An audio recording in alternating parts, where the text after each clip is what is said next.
Hey everyone, I'm Rena, founder of You and Your Story, and welcome back to Marketing Ninja Unleashed. We're on season 5, episode 3.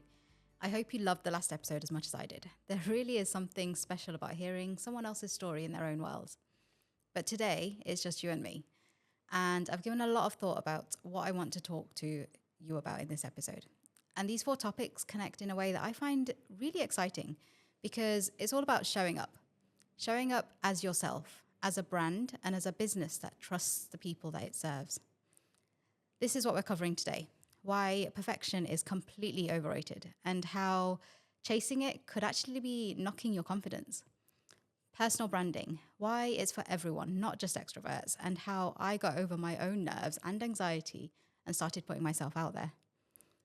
User-generated content, how to make it work for any business, including my own Trustpilot reviews and what they've taught me. And I'll show you how you can use the data that you already have in your business with real examples for professional services and e-commerce. So grab a coffee and let's go. Let me start this episode with something that I know a lot of you will actually relate to. I once sat down to record a video about perfection and how it's actually holding people back. I knew exactly what I wanted to say. I had my script ready and I was almost ready to go. But then I noticed there were a couple of tiny little hairs sticking up and they just would not go down. I didn't know what to do about them. I spent ages trying to sort out my hair. And the funny thing is, I almost didn't record the video. And I'm fully aware of how ironic that is. The video about perfection nearly didn't happen because of perfection. I spent such a long time sorting out my hair that I almost ran out of time to record it. But I stopped. I realized no one's going to notice, and I recorded the video anyway. And I start to see this absolutely everywhere. The website that never gets finished, the email that never really sends but is almost ready to go for like 3 weeks, the social media post that you're too nervous to post because it's not quite perfect, not quite there yet. I've been there. I know how nerve-wracking it is. And the one thing that this business has taught me is you just need to do it anyway. If you're that business owner who's actually holding on to something, who's waiting for things to be perfect, think about it this way. Your competitors are already doing it. They're already out there sharing their imperfect work, getting an audience, learning from that audience, and actually building it better. So what are you waiting for? Perfect doesn't exist. It genuinely doesn't exist because everybody's version of perfect is completely different. Your 80% might actually be somebody else's 100%. There's a principle that I come back to constantly. It's Pareto's 80-20 rule. The idea that 80% of your results actually come from 20% of your effort. And I've started applying that to everything that I produce. Once I've hit 80%, once it's clear, honest, and useful, I actually just share it. And then I learn from it. And then I make the next one even better. Because done beats perfect every single time. But there's something else that I want to address. And that bit doesn't get talked about enough. Perfectionism and confidence are actually linked. When nothing that you produce is ever good enough in your own mind, when you don't share anything because you're too scared to share it, there's a quiet voice in your head telling you that you're not good enough. And that voice gets louder over time. And that's not a good place to be. I've been there. I've held back from doing my own marketing for such a long time because I was scared. And then I got through it. I got through it by doing one thing at a time. And that made a huge difference for me. So this is me on camera in season 5 telling you to share the post, share the video, record the video, do whatever it is that you need to do because momentum builds confidence and confidence is what people respond to. The pursuit of perfection is just fear with better branding. And once you recognize it for what it actually is, you can start choosing differently. We've just talked about showing up in spite of perfectionism. And now I want to talk about a specific kind of showing up that I spent years avoiding, personal branding. I talk about this with clients all the time. And for a very long time, I was the worst example of somebody not taking their own advice because personal branding to me felt like something for people who were naturally comfortable in front of the camera. Extroverts, the louder people, the ones who confidently walk into a room and immediately own that room. That wasn't me. You know my story. I was fired at 16 for being too quiet. School reports said I was quiet and conscientious every single year. I was the introvert who observed everything and said very little. What I've come to understand is that personal branding isn't about being loud. It's about being intentional and consistently showing up. Whether that's in a meeting room, at a networking event, whether you're doing a presentation or you're recording a podcast with 2 cameras facing you. And it matters whether you work for yourself or you work for somebody else, because your brand is actually your reputation. You're building it whether you mean to or not. It's about whether you're doing it deliberately. Now, you absolutely do not need to be on camera to build your personal brand. Here are a few things that actually work. Blogs, writing, actually sharing LinkedIn articles, writing about your knowledge, sharing what you know. Thought leadership doesn't require a voice. But if you know something that is useful to somebody else, share it. It's a great way to build up your authority and credibility in your industry. Engage with people. Comment on posts on LinkedIn with actual, genuine, useful insight. Start conversations with people online. Show up consistently, and you'll start building a quiet, steady presence that actually is so much better than an irregular, loud one. Speaking. Panels, podcasts, networking, presentations. Your voice is part of your brand. And speaking doesn't have to mean being filmed. But whatever you do, be consistent. Whatever channel you are choosing, make sure you're doing it regularly. Make sure you are showing up on a regular basis. People need to start expecting you before they start trusting you. As for me, I got to a point where actually I realized that me not showing up meant there was space for somebody else to take that space and own that space. And that meant that my customers, my prospects, weren't hearing from me. They weren't able to find me. And that wasn't right at all.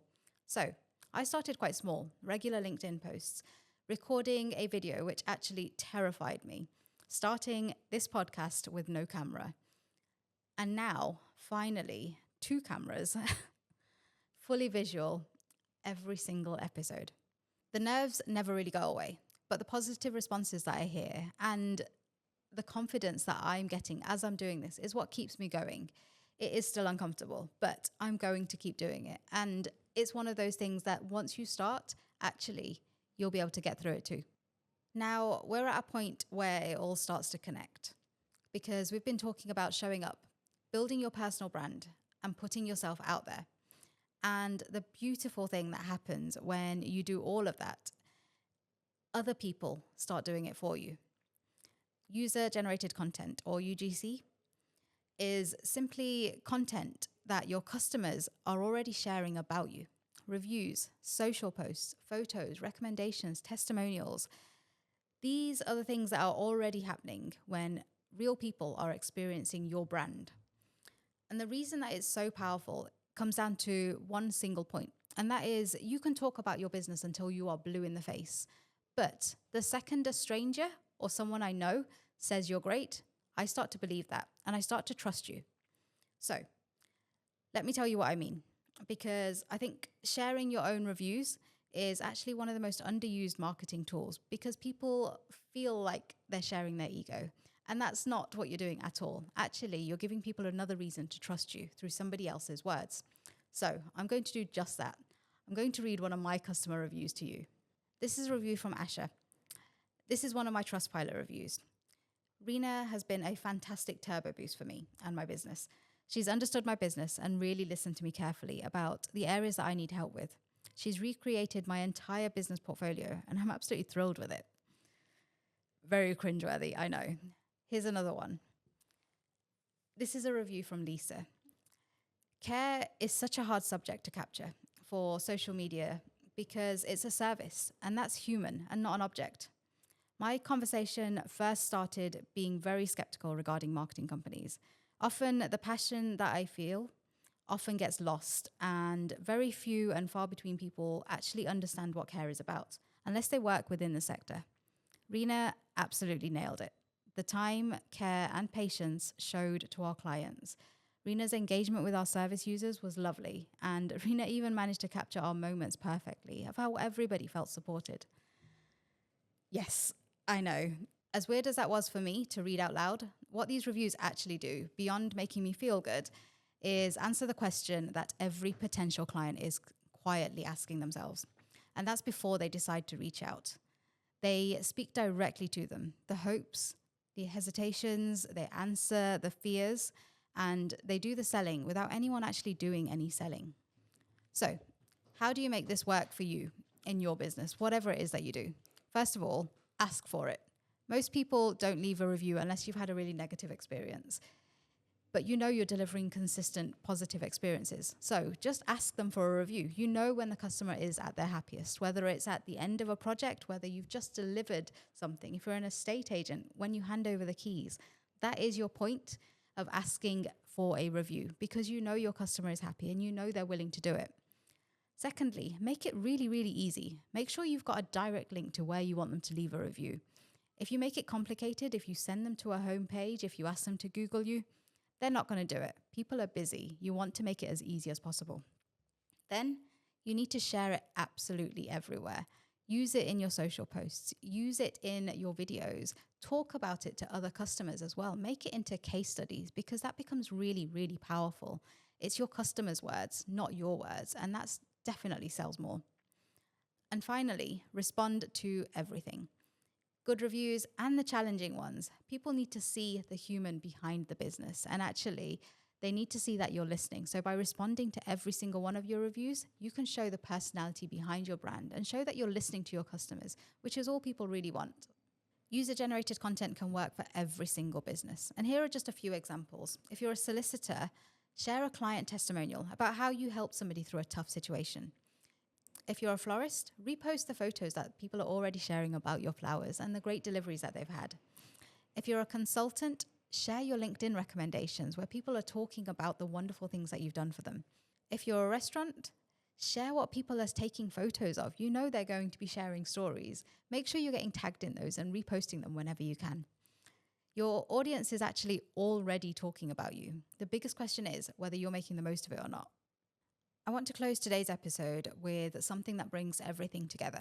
Because if personal branding is about how you show up and user-generated content is about how your customers talk about you, the data is actually how you understand all of that and do something about it. And here's the thing. Almost every business that I talk to thinks that they don't have enough data in their business. The absolute truth is they do. They're just not looking in the right places and they're not doing anything with it. Professional services like solicitors, accountants, consultants, you've got client records. You know who came to you. You know what services you provided to them and how you actually dealt with them. You know how often they return and whether they actually referred anybody. That data tells you what your most valuable client actually looks like, which services actually generate the most work for you, where your best referrals are coming from. That's useful information. And if you're not collecting that, start sending out new satisfaction surveys. Find out what your customers actually really think about your services. When people come to you, ask them where they found you, how they found you. And it might not always be the first touch point. Actually, they might have seen a number of things, but what they start telling you is where you need to show up. Have a look at what people are saying about you in their comments about you, in the reviews. Capture that language, because that language that they use should be the language that you're talking about in your brand. Because when that marries up, you know your brand is doing its job. If it's not marrying up, you've got a little bit of work to do to get your brand out there, build your brand awareness to make sure that you're using that copy from your customers in your marketing. And that's what they are seeing, hearing, and hopefully repeating. E-commerce businesses. You've got purchase history, you've got browser abandonment rates, you've got email open rates. You know what people are doing on the website, the kind of behavior that you should be tracking already. You can see what they're looking at, but they don't buy. You can see how often people come back to your website. You can see if they buy something, but then actually never return. Using that data and understanding it well enough gives you the opportunity to nudge your customers at the right time. And that's the most important part here. Understanding when that customer needs a little nudge to finish off their order, maybe a little discount to actually complete their order and get it in time. Maybe you need to put some urgency into it. And all of these little data touch points are the things that will help you do that. The absolute good news is you do not need to spend a fortune to try and get this done. You can use tools like Google Analytics, your email platform, your CRM. All of this, including things like your booking system, will hold information that you can use on a regular basis to make your marketing better, more relevant, and tailored to your customers. The information is actually already there. You just need to look at it and ask all the right questions. And those questions are, who is my best customer? Where do they come from? What do they actually buy? What do they do first? If you can answer those questions, then your marketing stops being guesswork and starts being genuinely targeted. And if you want more on targeting your ideal audience, go back to episode 1 of this season or season 1, because I tell you exactly how to find them. And if you need any help with that part, that's exactly what we do here. Get in touch. Come and find me. That's everything for today. We've talked about letting go of perfection to owning your personal brand, letting your customers speak for you, and using the data that's been sitting there all along. It all comes back to the same idea. Show up consistently, intentionally, and trust that the evidence of what you do will actually do a lot of the work for you. The next episode is a guest episode, and I genuinely cannot wait for you to hear it. Make sure that you're subscribed so you don't miss out. And if today's episode was useful, please share it. And if you'd like to chat about anything that I've talked about, you know where I am. Remember, you and your story is here to make sure your story is the one the world will not forget. See you next time.